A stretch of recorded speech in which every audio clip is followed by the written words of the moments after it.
रहीम अस्सलाम वालेकुम जनाब।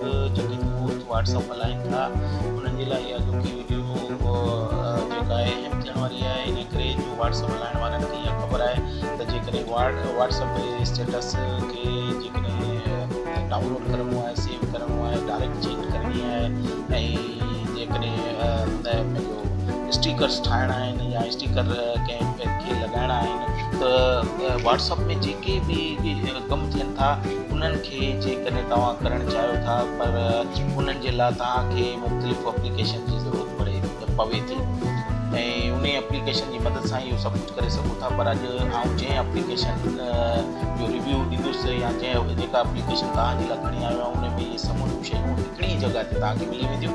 त मुंहिंजो ख़्यालु ईअं आहे त हीअ व्हाट्सअप जी जेके यूज़र्स आहिनि उन्हनि जे लाइ बहितरीनु एप्लीकेशन आहे ऐं मोबाइल में इहा ज़रूरु हुजणु खपे। त अॼु उनजो रिव्यू ॾींदुसि पर हाणे मां आहियां इंसाफ़ जी मेमण ऐं तव्हांजे मुंहिंजे सिंधी चैनल सम्झायो सां गॾु अॼोकी वीडियो स्टार्ट करण खां पहिरीं सभिनी खां पहिरीं दोस्तनि खे रिक्वेस्ट आहे जंहिं अञा ताईं मुंहिंजे चैनल खे सब्सक्राइब कोन्हे कयो प्लीज़ सब्सक्राइब कयो ऐं मुंहिंजे वीडियोज़ खे लाइक ऐं शेयर ज़रूरु कंदा। हाणे हलूं था वीडियो जी तरफ़। जीअं तव्हांखे ॿुधायो त व्हाट्सअप यूज़र्स जेके बि दोस्त आहिनि उन्हनि खे समूरियूं शयूं जेकॾहिं हिकिड़ी कंहिं प्लेटफॉर्म ते खपनि थियूं त उन्हनि जे लाइ हिकिड़ी नई एप्लीकेशन आहे। हाणे एप्लीकेशन जो नालो तव्हांखे वीडियो जे लास्ट में ॿुधाईंदुसि, वीडियो जे पहिरीं कमु तव्हांखे ॿुधाईंदो। हाणे ॾिसी सघो था मूं हिन एप्लीकेशन खे खोले छॾियो आहे। हाणे हिन में खोड़ सारियूं शयूं तव्हांखे मिलंदियूं। जेकॾहिं तव्हां व्हाट्सअप स्टेटस जेके सेव करणु चाहियो था त हीअ ॾिसी सघो था स्टेटस सेवर बि तव्हांखे हिते मिली वेंदो। हाणे हिते जेको मूं वटि हींअर अवेलेबल पिक्चर जेका आहे उहा हिकिड़ी आहे स्टेटस जी जेकी आउं डाउनलोड करे सघां थो ऐं डाउनलोड करे पाण वटि महफ़ूज़ करे सघां थो। ॾिसी सघो था डाउनलोड थी वियो आहे। हाणे इन में ॿियूं बि शयूं आहिनि। डायरेक्ट चेट बि तव्हां करे सघो था। डायरेक्ट चेट जे लाइ जीअं ई क्लिक कंदो त तव्हां ॾिसंदव त तव्हां डायरेक्ट चेट में आयो आहे। जीअं तव्हांखे नंबर ते चेट करणी आहे उहो नंबर ते सेंड कंदो त तव्हांखे ट्विटर मैसेज करे सेंड कंदो त तव्हांजो जेके मैसेज आहे उहो सेंड थी वेंदो उन नंबर ते। तव्हां डायरेक्ट चीटिंग बि करे सघो था। मक़सदु इहो आहे त मूं तव्हांखे ॿुधायो त जेके खोड़ सारियूं शयूं आहिनि व्हाट्सअप सां रिलेटेड उहे उन्हनि जे लाइ जेके अॻे असांखे सॉफ्टवेयर करणा पवंदा या एप्लीकेशनूं करणियूं पवंदियूं अलॻि अलॻि उहे सभु शयूं तव्हांखे हिन एप्लीकेशन में मिलंदियूं। हिन में क्विक रिप्लाई बि तव्हां करे सघो था। ऐं वॾी ॻाल्हि आहे व्हाट्सअप जेकॾहिं अपडेट तव्हांखे खपे। हाणे ॾिसो क्विक रिप्लाई जे लाइ मैसेज हिते तव्हांखे ठहियलु ठुकल मिली वेंदा। इनखे तव्हां एडिट बि करे सघो था। इनखे कॉपी करे तव्हां पंहिंजे मैसेज में करे सघो था। डायरेक्ट जेकॾहिं तव्हां इन में वञणु चाहियो था त इहो ॾिसी सघो था। इहो थर्ड वन जेको आहे व्हाट्सअप जो इहो तव्हांखे व्हाट्सअप में वठी वेंदो। उते बि वञी इहो मैसेज तव्हां सेव करे कंहिं बि नंबर ते मोकिलणु चाहियो था त मोकिले सघो था। मक़सदु ईअं आहे त मूं तव्हांखे ॿुधायो त व्हाट्सअप जेके यूज़र्स आहिनि उन्हनि जे लाइ खोड़ सारियूं जेके एप्लीकेशन उन्हनि खे करणियूं पवंदियूं। हाणे उन्हनि खे इहा करण जी ज़रूरत कोन्हे। सिर्फ़ु हिकिड़ी एप्लीकेशन तव्हांजे मोबाइल में हूंदी त हुन सां तव्हां खोड़ सारियूं शयूं करे सघो था। क्विक रिप्लाई बि करे सघो था। जेकॾहिं व्हाट्सअप जो को नओं अपडेट आयो आहे त उन जी बि तव्हांखे हितां सॼी नॉलेज मिली वेंदी।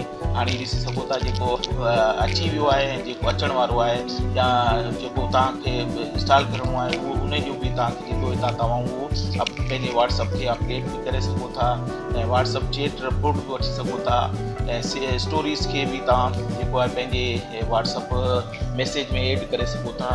उन खां पोइ खोड़ सारियूं शयूं तव्हांखे हिते मिली वेंदियूं जेके व्हाट्सअप सां रिलेटेड आहिनि। उन खां पोइ तव्हां हेठि ॾिसी सघो था फनी टेक्स्ट जेकॾहिं तव्हांखे खपे त उहो बि आहे। सर्च प्रोफाइल आहे। मक़सदु हीअ हिकिड़ी अहिड़ी एप्लीकेशन आहे जंहिंमें टोटल शयूं तव्हांखे अवेलेबल हूंदियूं जेके तव्हां हितां कॉपी करे उते पंहिंजे मैसेज में करे सघो था। त मुंहिंजो तव्हांखे सजेशन इहा आहे त तव्हां हिकु भेरो ज़रूरु हिनखे यूज़ कयो। हीअ तमामु बहितरीनु शइ आहे। ऐं हाणे हलूं था जीअं मूं तव्हांखे ॿुधायो त हीअ जेका एप्लीकेशन आहे उनजो नालो तव्हांखे आउं आख़िर में ॿुधाईंदुसि त उन जे लाइ असीं सभिनी खां पहिरीं प्ले स्टोर में हलंदासीं। प्ले स्टोर खे ओपन करे इन जी जेको सर्च बार आहे इन में असांखे लिखणो पवंदो कीबोर्ड खे थोरो चेंज कंदो व्हाट्स टूल जे नाले सां ई सर्च कंदासीं। तव्हां ॾिसंदो खोड़ सारियूं एप्लीकेशनूं तव्हांखे हिते मिली वेंदियूं। पर जेका सेकेंड वन वारी एप्लीकेशन आहे WhatsApp tool for WhatsApp status and so many others जेको आहे इनखे तव्हां क्लिक कंदो त इहे खुली वेंदी। हाणे इनखे तव्हां ॾिसी सघो था त हीअ तमामु बहितरीनु एप्लीकेशन आहे WhatsApp tool for WhatsApp status saver chat tricks जेके माना टोटल शयूं तव्हांखे हिते अवेलेबल आहिनि। इनखे डाउनलोड करे छॾियो आहे, तव्हां डाउनलोड करे इनखे इस्तेमालु करे सघो था ऐं इन जी रेटिंग बि तव्हां ॾिसी सघो था। 4.4 जी रेटिंग आहे। अप्रॉक्सीमेट 100 किलो माण्हुनि इनखे जेको आहे डाउनलोड कयो आहे। तमामु बहितरीनु एप्लीकेशन आहे, हिकिड़ो दफ़ो तव्हां ज़रूरु यूज़ कजो। अॼोकी एप्लीकेशन अॼोकी वीडियो आऊं हिते ई ख़तमु कयां थो। इन खां असां त तव्हांखे अलाह साईं ख़ुशि आबाद रखे। मुंहिंजे वीडियोज़ खे लाइक ऐं शेयर करे न विसारींदा ऐं मुंहिंजी चैनल खे ज़रूरु सब्सक्राइब कयो। इन सां गॾु अल्लाह हाफ़िज़।